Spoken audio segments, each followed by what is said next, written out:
It's true, I'm ditching the traditional bow for a compound. I love shooting traditional, but here's my dilemma. I grew up hunting white-tailed deer in Kansas. I started off shooting with a rifle, hunting from as young as I could remember. Then as soon as I got strong enough, I switched to a compound bow so that I could hunt white-tailed deer out of tree stands and get closer to the action. Now, I continued hunting this way until I got pretty proficient. I remember there being a year in high school when I had shot 3 deer before halfway through the season. I got my buck as well as 2 does. And that's when I thought, let's up the ante. Let's make this a little bit more challenging. There's actually a deer crossing the roads towards me. These ones are used to humans, so as long as I keep talking and acting normal, they might come close. There's 2 ways that hunters go, and one way is the most common, which is, I'm getting better at hunting. Let's try to shoot bigger bucks. Let's try to go larger antlers. Let's pass on all these little ones and get a more mature animal. For whatever reason, I wasn't too interested in that. I said, let's make my weapon harder. Let's go with a traditional bow instead of a compound bow. Let's get within 15 yards instead of 40 yards. Let's make my arrows go so slow that my shot placement needs to be even more precise. So that's what I did. I switched over to traditional archery, started hunting white-tailed deer out of tree stands in Kansas. And this was an absolute thrill. Getting within 15 or 20 yards of a white-tailed deer wasn't very difficult for me. With a compound bow, I shot half of my deer within 20 yards anyways. I was able to take a couple deer with all Osage orange wood self bows that I had built. Life progressed and I moved here to Colorado, and I've been here for, since 2025 years. At least, yeah, about a little more than 5 years. Additionally, after moving here to Colorado, I have 2 kids now. And having 2 kids makes it harder to go hunting.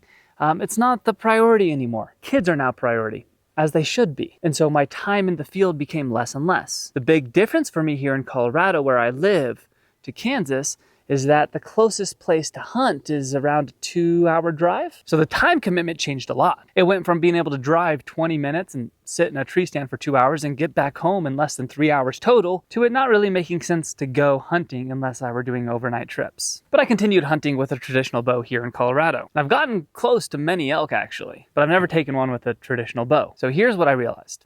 I'm not good enough at elk hunting yet to take a traditional bow. Maybe if I went on a guided hunt or something, I'd take a traditional bow with local knowledge, someone calling for me, things like that. But me being a beginner elk hunter, or at least that's how I see myself as a beginner as far as skill level goes, taking this, trying to get within 20, 30 yards of a elk it's kind of difficult. Additionally, at this point in life, my goal isn't to elk hunt, although I love that adventure. I really like to get the elk meat for my family. So priority number 1 is getting meat. And by taking the arguably hardest weapon possible, a bow you build yourself, it makes it difficult, especially when you only have 2, 5, or even 7 days to hunt and scout for the entire year. It's not a lot of time to go out on public land, over-the-counter tags, and nail something with a trad bow. Although it's possible, I flipped the script last year and got a rifle tag. And this was cool because I hunted completely different and I was able to get a cow elk rifle hunting. And it was a lot of fun to be successful. That's when it struck me. Maybe I should rifle hunt and then muzzleloader hunt and then compound hunt. And then once I feel confident with all of those, go back to trad like I did the progression with whitetail hunting. So even though traditional is still my favorite to come out and shoot, today I'm taking my wife's compound bow and tuning it to me so that I can go hunting with this year and be able to shoot out to 50 yards. How far are we? 44? 45? Ooh, how to fix that. My peep sight thing, the little rubber's worn out and it's slid off. I think I need to see if it'll stay. Yeah, it's staying. Okay, let's try the shot again.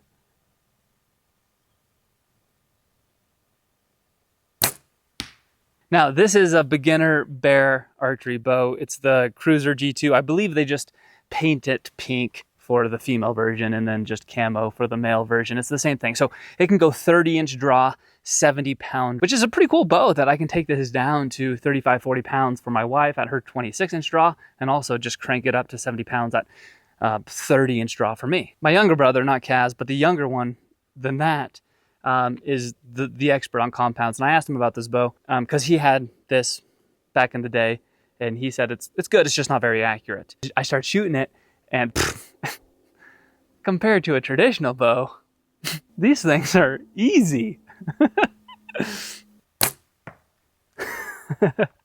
That was a really cool arrow flight. I used a practice broadhead, and compound bows are a cool invention. Like that you can just pick it up and do that. I mean, just look at this. I mean, seriously, guys? I mean, come on. How often can you just do that from 35 yards without practice? So this year I got a rifle cow tag as well as a archery cow tag over the counter. And so I'm going to use the compound bow and the rifle to see if I can get 2 cows.